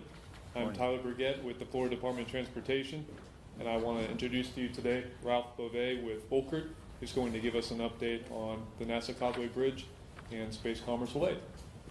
Thank you, Ralph. All right, thank you, Tyler. Good morning, Chairman Morgan, Chairman Weinberg, Director Gillette, committee members. For the record, my name is Ralph Beauvais. I'm a vice president with the consulting engineering firm of Volkert, and I'm here today on behalf of Space Florida and the Florida Department of Transportation.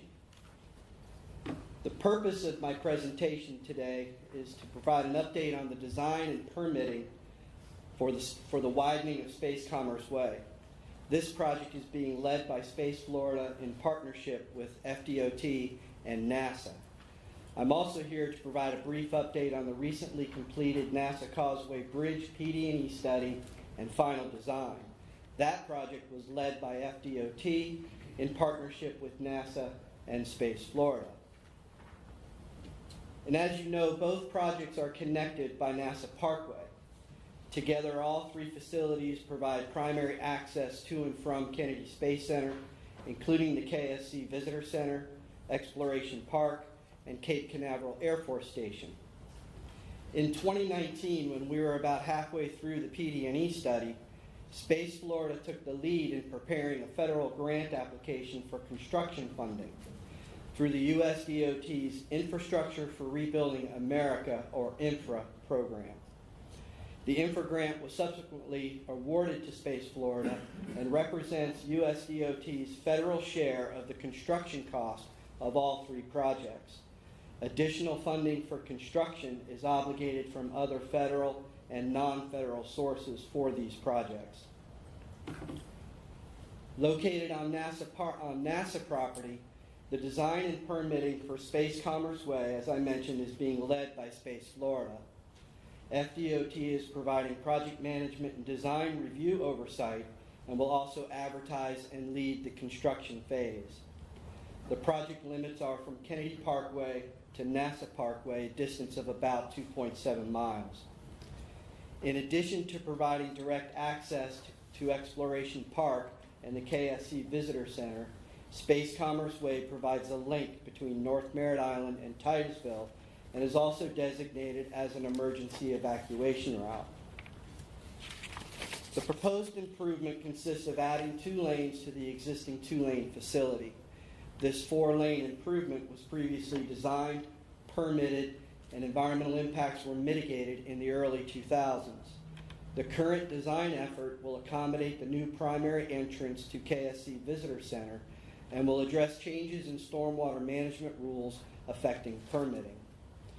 In addition, the project involves updating compliance with the National Environmental Policy Act, or NEPA, in accordance with current Fdot procedures for federally funded projects. Today's presentation is actually part of our community awareness plan for the Space Commerce Way project and the agency coordination effort that we're having during the design phase. The design and permitting for Space Commerce Way is to be completed within an 18-month schedule. The design effort actually started in February of this year, and we just recently submitted the 60% the plan's phase submittal. We anticipate completing the required NEPA compliance. I hate reading these things. We anticipate completing the required NEPA compliance in the spring of next year, with permits issued in early summer. And then the project will be ready for construction advertisement in July of 22. All right, now I want to talk on behalf of FDOT about a favorite project of mine. I was the project manager of the NASA Causeway Bridge PD&E study, and that's where I met many of you over the last couple of years. You may recall seeing some of our presentations during that period. The study started back in February of 2018 and was completed in April of 2020. To accelerate the production schedule, final design services were overlapped with the PD&E study. The final plans and permits were completed in May of this year, which allowed the FDOT to advertise for construction bids. The overall duration in this accelerated study schedule, or overall schedule for the study, design, and permitting was just over 3 years. And just about 6 weeks ago, on August 25th, the construction contract was awarded, and the winning contractor was Orion Marine. Construction to replace the existing bridge is expected to begin later this year and will be completed by 2025. The existing bridge will be replaced with a new high-level fixed span and will be built in phases. The new eastbound structure will be offset to the south of the existing bridge and will be built first. This will allow 2 lanes of traffic to remain open in each direction at all times during construction. Once the new eastbound bridge is completed, traffic will be routed to the new structure to allow demolition of the existing bridges and then construction of the new westbound structure. As we documented in the PD&E study, the existing bridge is eligible for listing on the National Register of Historic Places.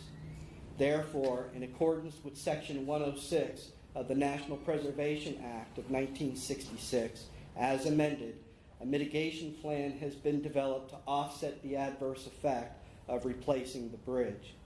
This mitigation plan includes the recordation of the history associated with the bridge, namely the development of Kennedy Space Center and the birth of the national space industry. A historic marker is currently being fabricated and will be erected near the new bridge within 1 year following construction completion. The history of the bridge will also be preserved and published on Kennedy Space Center's website. This concludes my brief update to you this morning. On behalf of Space Florida, NASA, and FDOT, I want to thank you for this opportunity. And Chairman, if there are any questions, I'd be happy to try to answer them. Thank you, Bill. Yes, sir. All the discussion on traffic slowing and everything, I noticed these are 12-foot lanes. How does that fit into the previous discussion?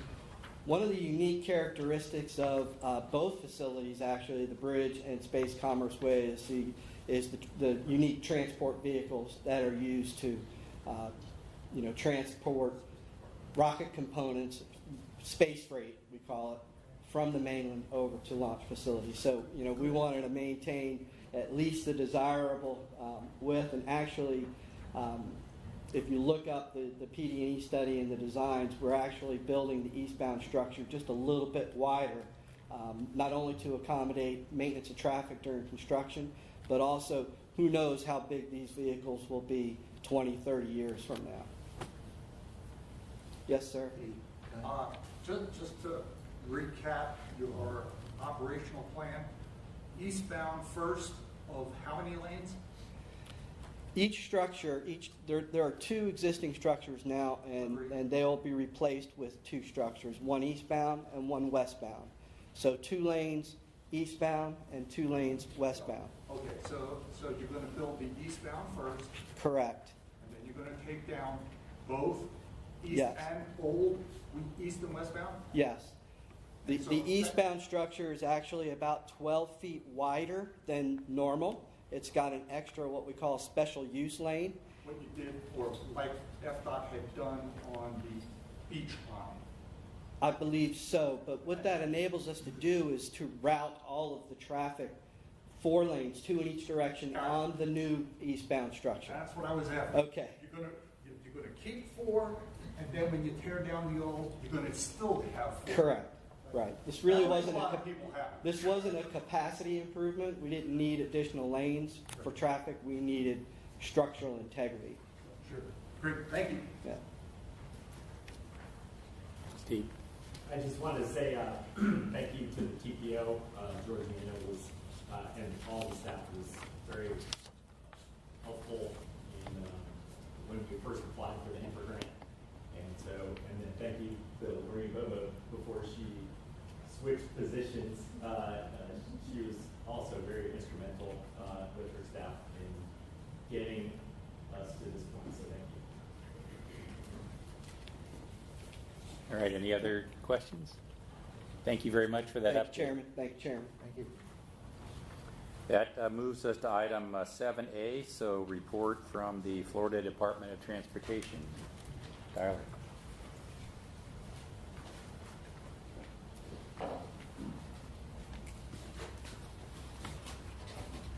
Good morning again. Can you hear me all right? Once again, I'm Tyler Burgett with Florida Department of Transportation.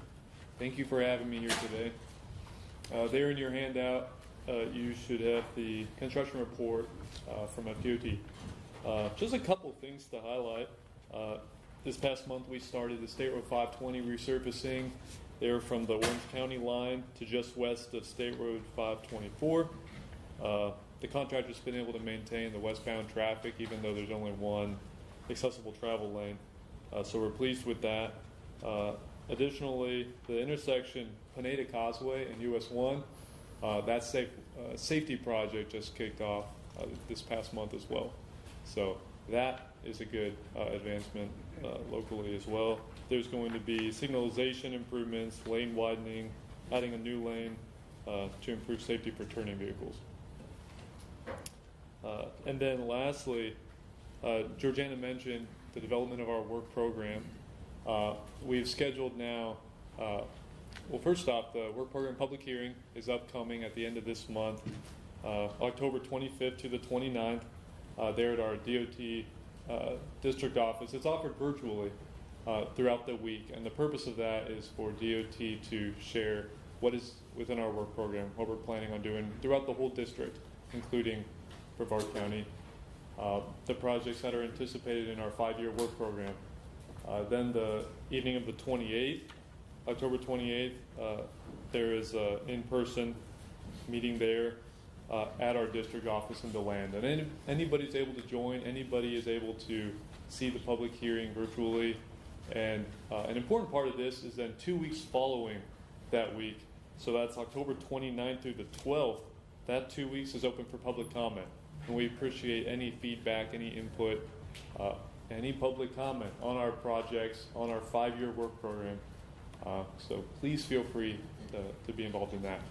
Specifically here at Space Coast TPO, now we've worked with Georgiana to schedule presentations where our staff will come and present our work program with you here at the CAC and TAC, and that's anticipated for December 6th. And then we plan to share our work program December 9th with the governing board here. So we appreciate just your collaboration all along the way. And we're looking forward to being able to share our work program with you and have these discussions. And that is it for my updates. Do you have any questions for me? Questions for Tyler? Not a question, Steve. but thank you to whoever got the project, US 1 northbound left turn. I need a left turn on US 1. I mean, I taught my 16-year-old daughter never make that left turn. It's too dangerous. And I'm not serious. so glad to see that project, so thank you. Yes. Yeah, thank you very much. Yeah, we're excited to see that one. All right, thank you. Thank you very much. That takes us to public engagement. Abby.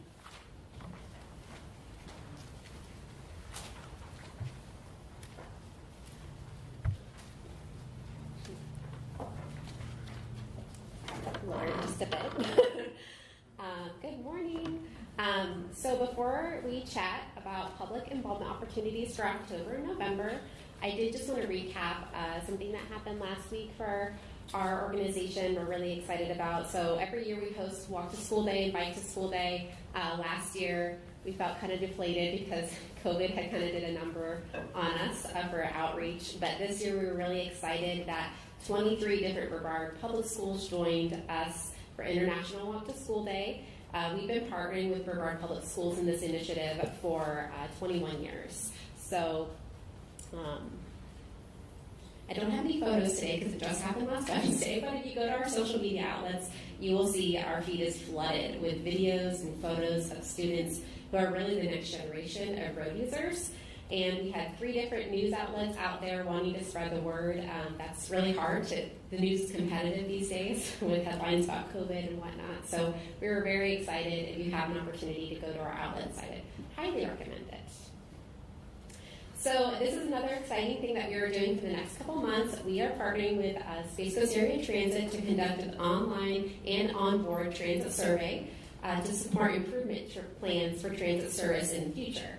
So you can help us whether you drive your car, ride transit, you're a pedestrian or a bicyclist. You can help us understand how you currently use and view transit, why you choose not to use transit, and what it would take to change your mind about using it.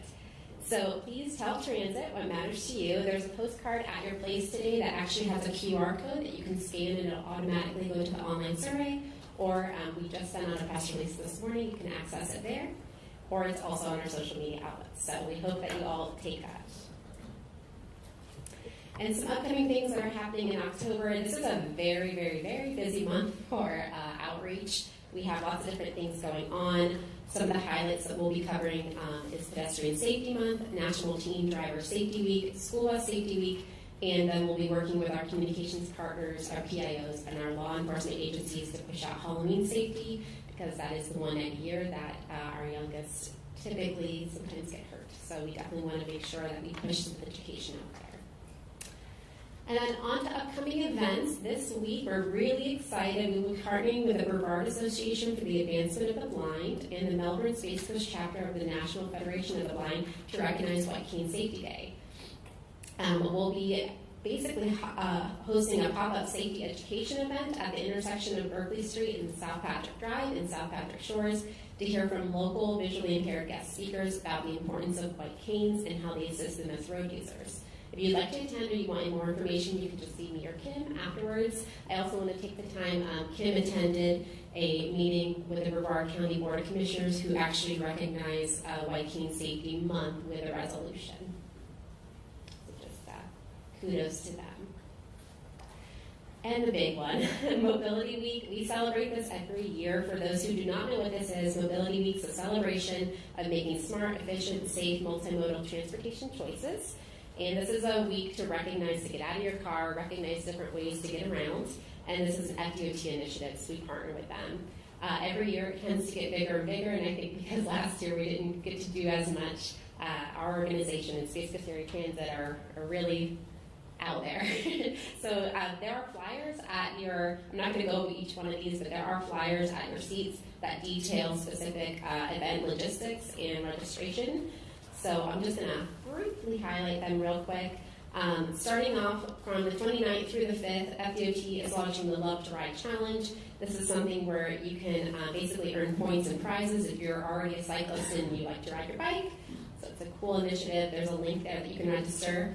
On the 29th, we'll be partnering with the Town of Melbourne Beach Police Department to do a pop-up safety education event at their select crosswalks in their city. As some of you may know, they actually have a pedestrian flag system there, so we're really excited to do that. And then Space Coast Area Transit is just as busy. They are launching a new beach trolley. It is Route 26, and they will be hosting multiple trolley events throughout that week. There's going to be a 10 days of trolley from the 1st through the 10th, and such stops along this new route are the South 13th Street Transfer Point, Patrick Space Air Force Base, South Beaches, Canova Beach Park, and more. So we're really excited about that route, and I'm going to let you talk more about that. And let's keep going.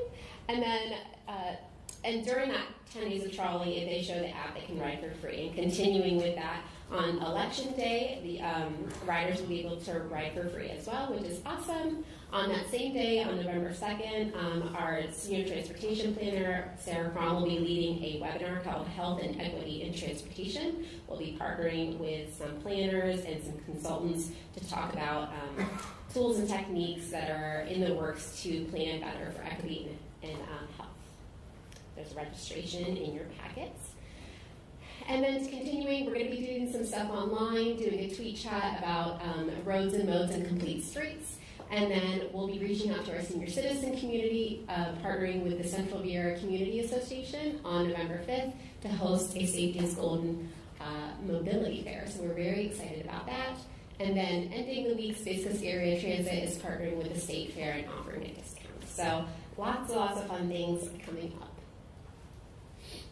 Oh, I'm not done, there's more. It's a big week. We're also partnering with the City of Cape Canaveral, and then we're ending it with Founders Day for Space Coast Area Transit.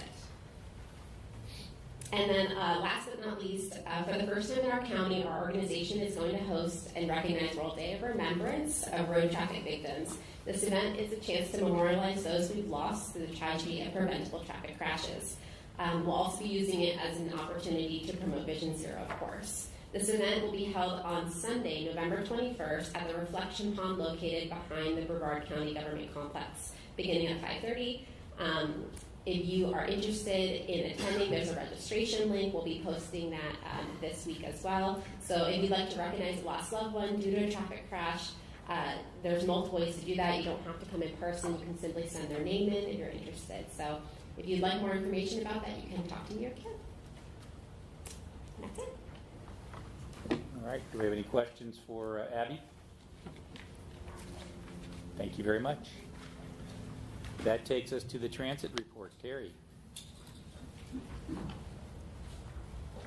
Good morning, everyone. Terry Jordan of Space Coast Area Transit, and I'm pretty much going to repeat everything Abby just said. No, not really. We really do partner very closely with the TPO and their staff, and very appreciative of everything that Georgiana's team does for Space Coast Area Transit and getting the word out. That's why Abby had all the great flyers and everything that's at your desk is all presented and provided and produced by the TPO and their group. So very thankful. Just want to give them a shout out there. As far as transit goes, you guys have heard me say this a couple times. Come before you recently, how our trends in transit have happened. You saw the SOS report that said it was 20% down. Our ridership over the previous year right now is about 6% down from the previous year's ridership. First couple of months of the year, we saw about an average of 30% reduction in overall transit ridership between October and February of 20. And we all know what was going on at that point. And as mentioned, we were trying to reduce the number of riders. Our senior centers were closed. All these different things were happening. So we saw a significant and drastic reduction in overall ridership. We started to rebound. Currently, we're about 75, almost 80% of overall ridership. So the months from since April through August, we saw an average of about, well, actually April saw an 86% increase over the previous year. We can expect why that is. That was the height of the pandemic for us and when we really started shutting down service. But now we're about averaging about 10% each month over month for where we are for ridership reduction. And our last month of September ridership for the overall year was only less than 1% down from the previous year. So we're looking and we're coming back fairly strong. We're actually seeing where ridership is almost flat by comparison to where it was previously. Like I said, the overall year over year is 6% of where we were previously. Abby mentioned the onboard surveys. The first component was an actual survey that surveyed our actual current transit riders. So the TPO, in coordination with Tyndall Oliver, went out and had surveys on every route. Well, not complete yet, but all of our routes, and they survey the riders as much as possible. We had about 700 completed surveys so far. They're tabulating the results, and now the portion that you can play a role in, as Abby just mentioned, is you can use a QR code, go on the website. Please share it as well to your partners and people that you know, because the question is, if you don't use transit, why are you not using transit? And understandably, there's a lot of factors why people that have a vehicle will not get on a bus. But we were looking to see, okay, how can we influence potential riders in the future that just use it for a weekend trip to the beach, or my car's in the shop, I'm going to use transit to go a couple of blocks to get to work or get back home, things of that nature. And then also encourage, regular transit use for, of course, as you guys saw all through this meeting, how we can actually impact our roadways. So, and transit's one of the biggest ways to have such a large impact at once on reducing traffic fatalities, roadway congestion, things of that nature. So we want to have your voice and your input included. As I mentioned, that onboard survey is now open. It's going to be open for the next several weeks, so please participate. I've been working in collaboration with many of you in here, your local municipalities, on getting shelters installed. Liz just left, but the most recent group is going to be the City of Satellite Beach. Talked to the City of Cape Canaveral on relocating shelters. City of Cocoa Beach actually just picked up 2 shelters from Palm Bay that they're going to look to install. I'm not sure how soon and where, but we're working with that group. So that continues to be a conversation. City of Rockledge, we recently met with to see about best ways of putting amenities out for the various locations in the city. So I continue to have conversations. If we haven't come back to you like Sarah and I have done in the past, we're going to revisit those cities because of the ADA assessment. We want to continue to make sure that our passengers have a safe place to wait for the vehicle, but also a safe trip to get to our transit stop. So, like I mentioned, we'll see you guys again shortly, hopefully, as we come back around to make these repeat conversations on how the cities are working towards improving the facilities for our transit user. That's pretty much my quick report. If there are any questions, be glad to entertain them. All right, I think Devin, you had a question? No, I don't have a question. I just want to commend SCATS for what they're doing. I think you all are doing a great job, and I want to congratulate you, Terry, on your new role with SCATS. Here, here.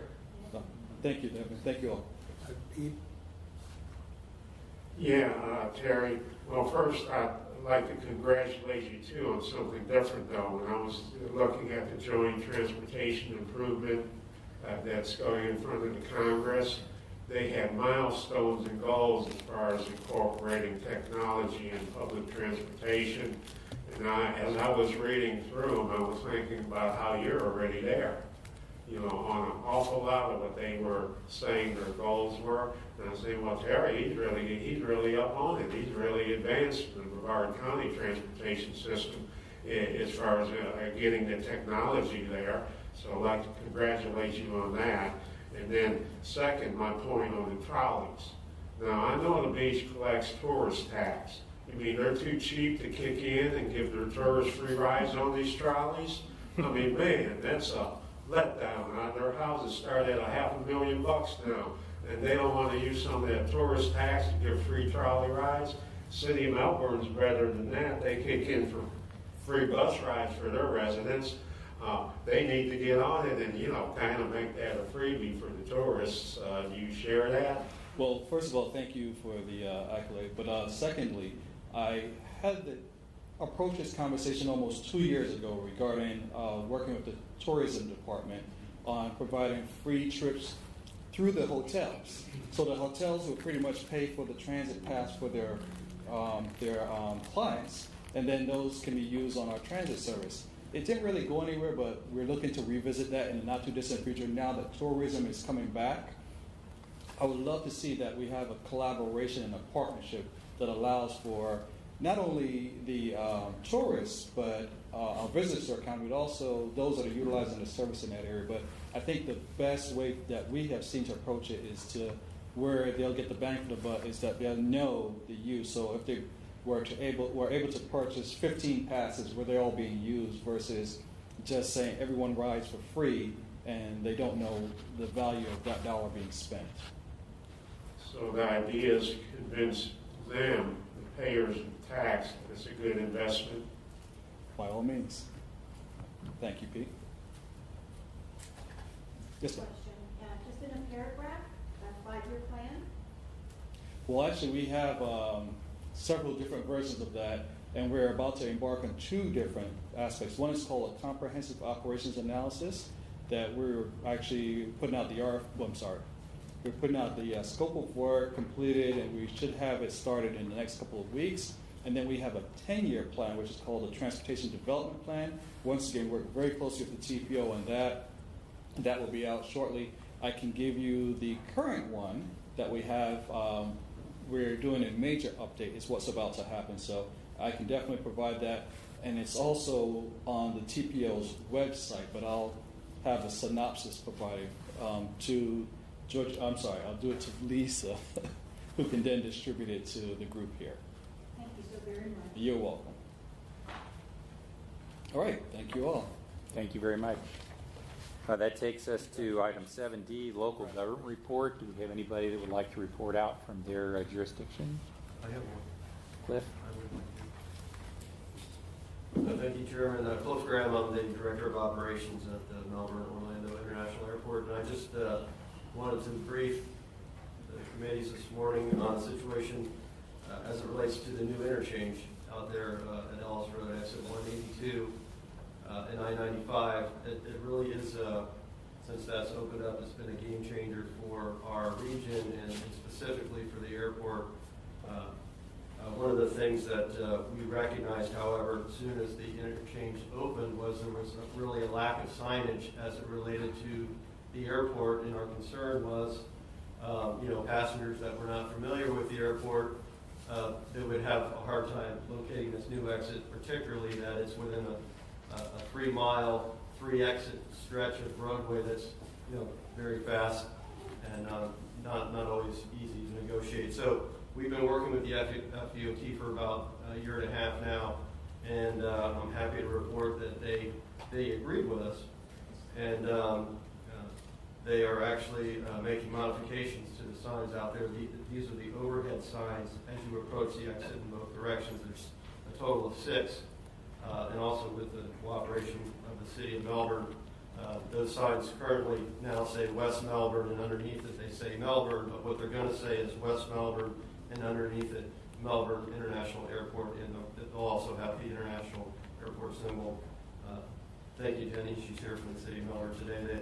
The City Council unanimously supported that action, and the state is actually making those adjustments, the new signage on their own. They've designed them, they're going to install them, and they're paying for it. So, great collaboration, great partnership with the FDOT, and we couldn't be happier about that. So, And the timing is good for the new airport name. It Don't is. have to redo the sign.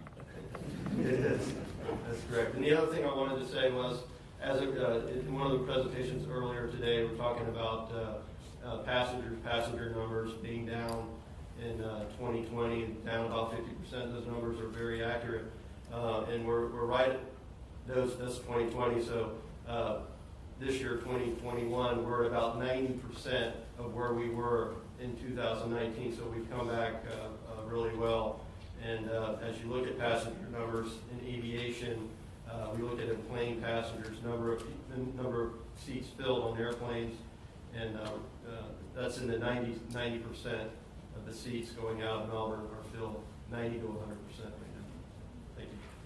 Thanks, Cliff. Anybody else? Bob? Thanks, Scott. Good to hear from the transit and airport that things are coming back. Similar things at the port. I think the SOS report had that there was a 25% reduction in cargo. Most of that's petroleum related, and it was related to the slowdown in the airline industry. However, bulk cargo, lumber, aggregate is exceeding, I think we're headed for record numbers in the amount of that we've had this year. The good thing on the cruise side, July 31st was our first cruise ship that sailed out of the port in almost 18 months. That has been increasing weekly. Right now, the ships, the home port ships, are going out between 50 and about 75% capacity. We have also had one of the largest ships, the Oasis of the Seas, that has been, for the last several weeks, has been coming as a port call out of Newark, New Jersey. So that is slowly increasing, and last month was the first time in over a year, as far as the port's budget goes, that we did not need to dip into reserves to cover expenses. So that quickly the port has recovered. On a second quick topic, we hosted Secretary Perdue last Wednesday at the port for the State Road 401 Bridge PD&E study. That study actually started in April, and we were trying to get this as a kickoff scheduled earlier in the year. We were finally able to get him and some of the senior team here, went out, took a look at underneath that bridge, and that's kind of taken a step back in time when you go through that and you look at the system that's there. So it's great that that project is moving along. It's on a 2-year time frame for completion of the PD&E in the spring of 2023. Thank you. Excellent. Anybody else? Devin? Yeah, thank you, Mr. Chairman. I just want to be brief. I want to stay with Kim's Vision Zero. Brevard County is undergoing the John Rhodes Pedway project from Aurora Road to McGalley Boulevard. It's a very, very needed gap in there. This morning I saw a person running against traffic on John Rhodes heading southbound, and at the same exact time there was a bicyclist going southbound. The runner was going southbound as well, but running against the northbound traffic. So it was tight in there. It was tight. So that gap's going to be filled here in the next 6 months or so, and it will tie into the Aurora Road sidewalk that is projected to come all the way out to Wickham Road as well. So we have multiple other sidewalks under design right now throughout Brevard County. I just want to say that. Thank you. Anyone else? Yeah, Scott. Yeah, I just wanted to mention, last week was the annual Brevard legislative delegation meeting.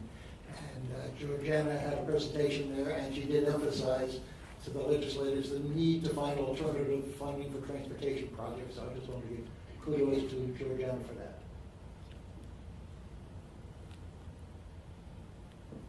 All right, seeing no one else, we will adjourn the meeting. Next meeting is in December, right? We don't have a November meeting. Next meeting's in December.